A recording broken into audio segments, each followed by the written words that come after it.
Hi guys, in today's video, I will explain the divisibility of the numbers appear on the screen. Number 1. What numbers is 3,000 divisible by? 3,400 divisible by 2 because the last digit is 0 and it is an even number. It is divisible by 4 because the last two digits are 2 zeros. It is divisible by 5 because the number ends in 0. It is divisible by 8 because the last three digits is divisible by 8. And it's divisible by 10 because the number ends in 0. Number 2. What numbers is 555 divisible by? 555 divisible by 3 because the sum of the digits is 15, so it's evenly divisible by 3. And it is divisible by 5 because the last digit is 5. Number 3. What is divisibility of 99? 99 divisible by 3 because the sum of the digits is 18 and it is divisible by 3. And it is divisible by 9 because the sum of the digits is 18 and it is divisible by 9. Next, I will give the steps in answering Pmdas of the numbers appear on the screen. Number 1. 7 times 8 minus 4 divided by 6 minus 2. We are going to perform the operation inside the parentheses. In the first parenthesis, there are multiplication and subtraction. We are going to solve first the multiplication. 7 times 8 equals 56. It will become 56 minus 4. 56 minus 4 divided by 6 minus 2. There are still parentheses in the problem, and that is subtraction. We are going to solve this from left to right. 56 minus 4 equals 52. And the other parenthesis, 6 minus 2 equals 4. And then 52 divided by 4 equals 13. Number 2. 67 minus 18 divided by 7 times 3. In this problem, we are going to solve first what is inside the parenthesis. 67 minus 18 equals 49. 49 divided by 7 times 3. Now we can solve this from left to right because division and multiplication have the same level in Pmdas. 49 divided by 7 equals 7. Then 7 times 3 equals 21. Number 3. 9 divided by 3 plus 4 times 6. In this problem, there is no parentheses. There are division, addition, and multiplication. Since division and multiplication have the same level, we are going to solve first the division. 9 divided by 3 equals 3. This will become 3 plus 4 times 6. Then we can solve the multiplication. 4 times 6 equals 24. 3 plus 24. We can now add 3 plus 24 equals 27. Next, I will solve and show the solution in answering the word problems appear on the screen. Perform the 4 fundamental operations: addition, subtraction, multiplication, and division of fractions.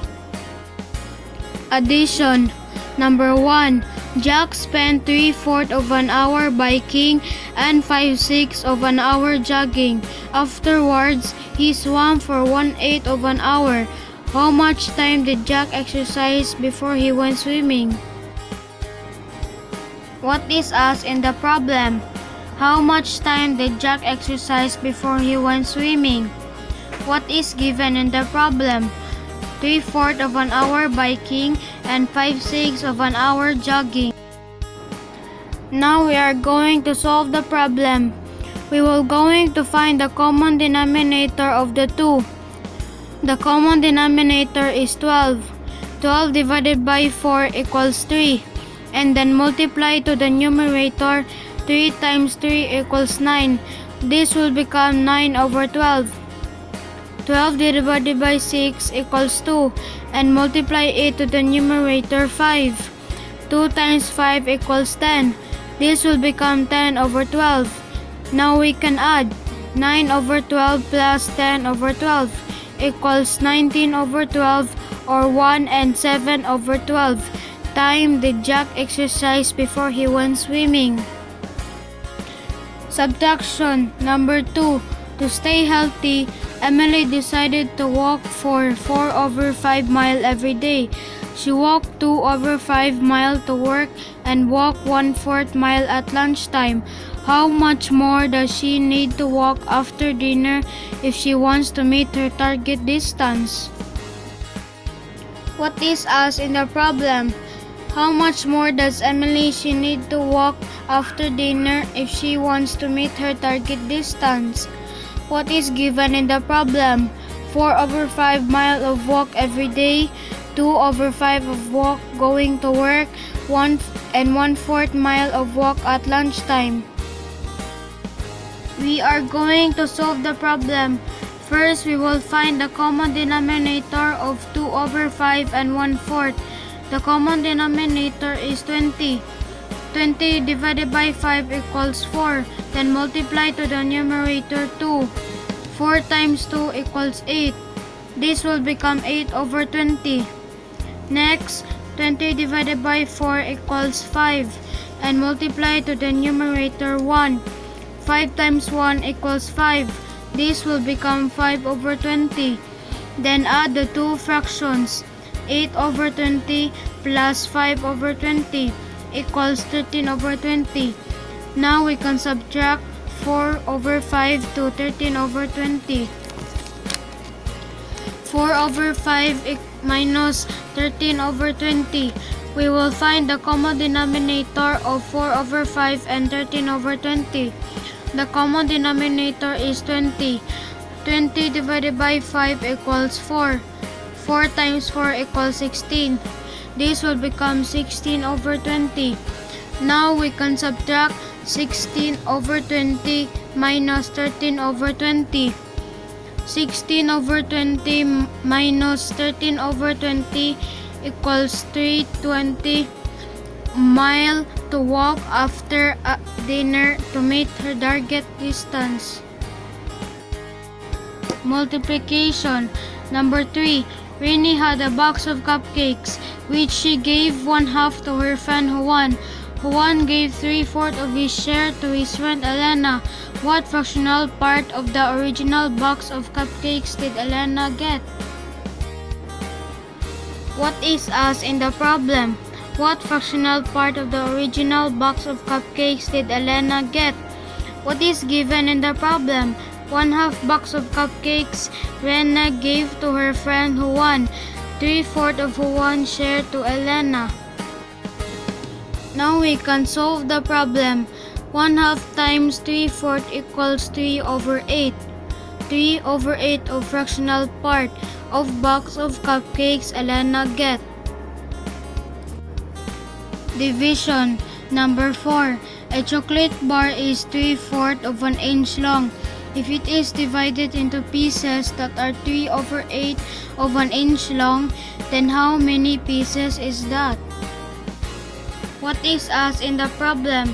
How many pieces if it is divided to 3 over 8 of an inch long?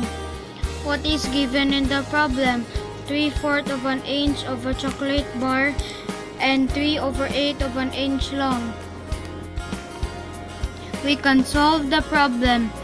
3/4 divided by 3 over 8, we can solve this by cross multiplication or get the reciprocal of 3 over 8, which is 8 over 3. We can solve like this. 3/4 divided by 8 over 3 equals 24 over 12. We can simplify 24 over 12.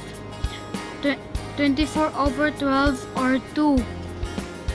The answer is 2 pieces of chocolate bar. Now it's done, and I hope you learned the divisibility, order of operations, and the 4 fundamental operations involving fractions and mathematical problems. Bye, and thank you for watching!